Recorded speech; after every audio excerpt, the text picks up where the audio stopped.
emang bisa menikah tanpa pacaran dulu? Wah, itu kan pertanyaan-pertanyaan yang kemudian random dari anak-anak muda yang mereka mengira bahwasanya kita itu nggak bakal bisa menikah kalau kita tidak memahami pasangan kita nantinya. Kita bakal kaget nanti kalau kita setelah menikah, kok pacarnya, kok istri saya kayak gini, kok suami saya kayak gini. Sebab mereka pikir, inilah salahnya saya dulu, kenapa saya nggak pacaran sebelum menikah. Nah, ini adalah konsep yang salah ketika mereka mengatakan bahwasanya rumah tangga itu nggak bakal bisa dibangun sebelum kita saling memahami sebelumnya. Jauh sebelum itu kita saling memahami. Nah, ini konsep yang salah, kemudian nggak bisa kita terapkan dalam agama kita, nggak bisa.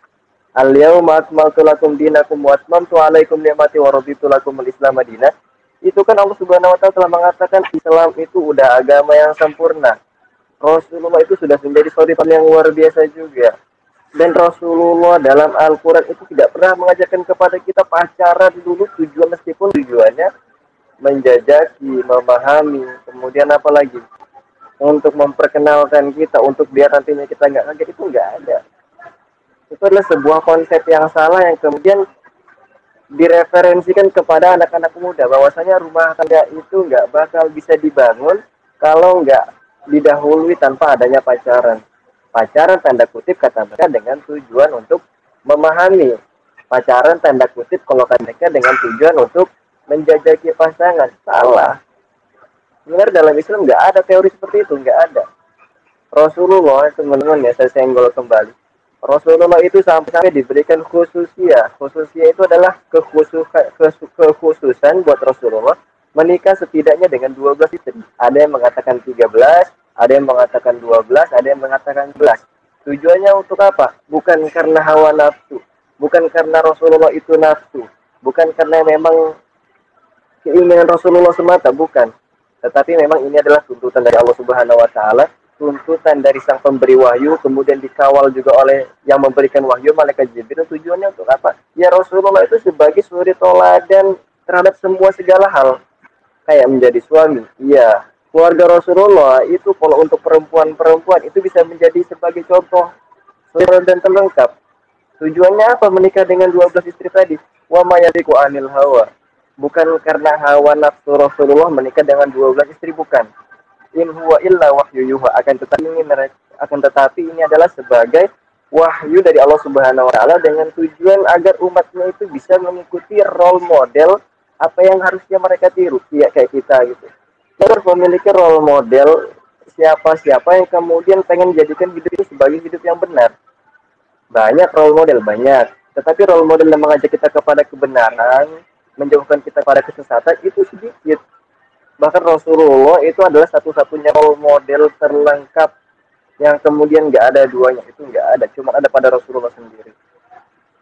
Jadi kalau perempuan nih ya, misalkan, saya pengen punya suami itu kayak punya suami yang pengen baik, pengen punya suami itu yang soleh, pengen punya suami itu yang bisa membangun rumah tangga dengan wibawa. Lihatlah bagaimana laki-laki tersebut menjadikan Rasulullah itu sebagai suri teladan. Bisa kita lihat. Kemudian nih laki-laki misalnya kalau misalkan pengen mencari wanita itu, maka lihatlah wanita-wanita yang mereka itu mencontohkan kehidupan keluarga Rasulullah, rumah tangga Rasulullah.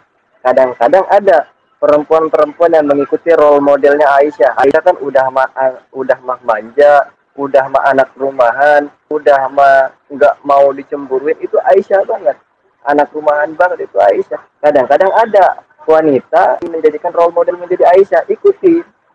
Itu lengkap. Anuan ada, yang sukses karena karir ada, ikuti jejak langkah Siti Khadijah, sukses gara-gara karir ada, yang memiliki sifat keibuan yang luar biasa ada. Maka dengan cara ilmu apa kita mengatakan bahwasanya pacaran itu tujuannya untuk memahami pasangan kita?